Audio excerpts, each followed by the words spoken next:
We call this a faith walk, but often what it ends up being is a set of assents to certain doctrines and certain kinds of ways that we've chosen to live, and we really stop walking in faith. We stop taking those steps out of our comfort zone and into, I would like to say God's great adventure, but I don't think it's always a great adventure. But I think that that's the gist of it, is that your faith grows when you get outside your comfort zone.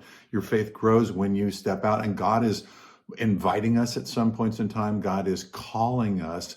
I mean, God is inviting you sometimes to step out in faith. He's calling you at other times, and the calling you is a call to obedience. I mean, when I think of this, I think of Gideon, and God called him out of his comfort zone to become a deliverer. I think of Moses. God calls him out of his comfort zone for him to work his plan of rescue and salvation through Moses. And these guys are like, I can't do that. I can't step out onto the playing field. I can't get out of my comfort zone to be able to get into the work that you have called me to be in. But God still called them. God called King Saul, the first king of Israel, and that didn't work out so well. But he called King Saul because Saul was hiding. Saul was afraid.